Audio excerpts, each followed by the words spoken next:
श्राद्ध के विविध भेद तथा वैश्वदेव कर्म की महिमा। भगवान सूर्यदेव ने अनुरु अर्थात अरुण से कहा, अरुण, द्विज मात्र को विधि पूर्वक पंच महायज्ञ, भूत यज्ञ, पितृ यज्ञ, ब्रह्म यज्ञ, दैव यज्ञ और मनुष्य यज्ञ करना चाहिए। बलि वैश्वदेव करना भूत यज्ञ, तर्पण करना पितृ यज्ञ, वेद का अध्ययन और अध्यापन करना ब्रह्म यज्ञ, हवन करना देव यज्ञ तथा घर पर आए हुए अतिथि को सत्कार पूर्वक भोजन आदि से संतुष्ट करना मनुष्य यज्ञ कहा जाता है। श्राद्ध 12 प्रकार के होते हैं। नित्य श्राद्ध, नैमित्तिक श्राद्ध, काम्य श्राद्ध, वृद्धि श्राद्ध, सपिंडन श्राद्ध, पार्वण श्राद्ध, गोष्ठ श्राद्ध, शुद्धि श्राद्ध, कर्मांग श्राद्ध, दैविक श्राद्ध, औपचारिक श्राद्ध तथा सांवत्सरिक श्राद्ध। तिल, व्रीहि, जल, दूध, फल, मूल, शाक आदि से पितरों की संतुष्टि के लिए प्रतिदिन श्राद्ध करना चाहिए। जो श्राद्ध प्रतिदिन किया जाता है वह नित्य श्राद्ध है। एकोद्दिष्ट श्राद्ध को नैमित्तिक श्राद्ध कहते हैं। इस श्राद्ध को विधि पूर्वक संपन्न करना, अयुग्म ब्राह्मणों को भोजन कराना चाहिए। जो श्राद्ध कामना परक किया जाता है वह काम्य श्राद्ध है। इसे पार्वण श्राद्ध की विधि से करना चाहिए।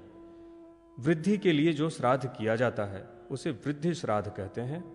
ये सभी श्राद्ध कर्म पूर्वाहन काल में उपवीति होकर करने चाहिए।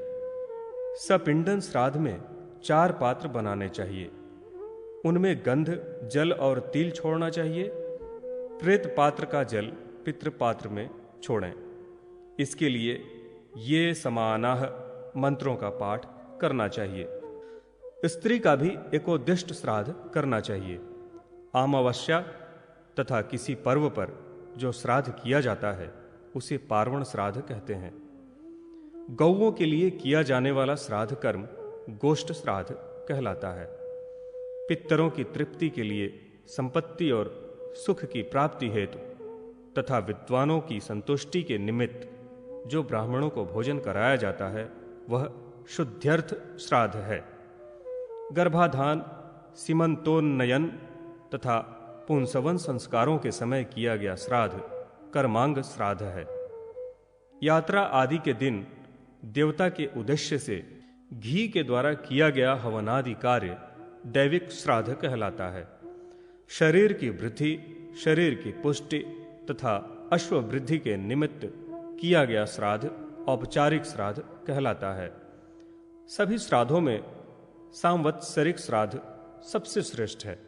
इसे मृत व्यक्ति की तिथि पर करना चाहिए। जो व्यक्ति सांवत्सरिक श्राद्ध नहीं करता उसकी पूजा न मैं ग्रहण करता हूँ, न विष्णु, ब्रह्मा, रुद्र एवं अन्य देवगण ही ग्रहण करते हैं। इसलिए प्रयत्न पूर्वक प्रत्येक वर्ष मृत व्यक्ति की तिथि पर सांवत्सरिक श्राद्ध करना चाहिए। जो व्यक्ति माता पिता का वार्षिक श्राद्ध नहीं करता वह घोर तामिश्र नामक नरक को प्राप्त करता है और अंत में सूकर योनि में उत्पन्न होता है। अरुण ने पूछा, भगवान, जो व्यक्ति माता पिता की मृत्यु की तिथि, मास और पक्ष को नहीं जानता उस व्यक्ति को किस दिन श्राद्ध करना चाहिए जिससे वह नरक भागी ना हो? भगवान आदित्य ने कहा, पक्षीराज अरुण, जो व्यक्ति माता पिता के मृत्यु के दिन मास और पक्ष को नहीं जानता उस व्यक्ति को अमावस्या के दिन सांवत्सरिक नामक श्राद्ध करना चाहिए। जो व्यक्ति मार्गशीर्ष और माघ में पितरों के उद्देश्य से विशिष्ट भोजनादि द्वारा मेरी पूजा अर्चना करता है उस पर मैं अति प्रसन्न होता हूँ और उसके पितर भी संतुष्ट हो जाते हैं। पितर, गौ तथा ब्राह्मण ये मेरे अत्यंत इष्ट हैं, अतः विशेष भक्ति पूर्वक इनकी पूजा करनी चाहिए। वेद विक्रय द्वारा और स्त्री द्वारा प्राप्त किया गया धन पितृ कार्य और देव पूजन आदि में नहीं लगाना चाहिए।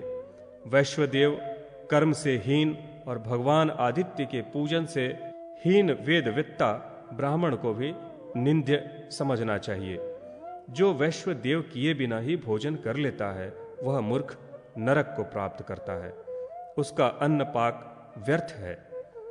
प्रिय हो या अप्रिय, मूर्ख हो या विद्वान, वैश्वदेव कर्म के समय आया हुआ व्यक्ति अतिथि होता है और वह अतिथि स्वर्ग का सोपान रूप होता है। जो बिना तिथि का विचार किए ही आता है उसे अतिथि कहते हैं। वैश्वदेव कर्म के समय जो न तो पहले कभी आया हो और न ही उसके पुनः आने की संभावना हो तो उस व्यक्ति को अतिथि जानना चाहिए। उसे साक्षात विश्वदेव के रूप में ही समझना चाहिए।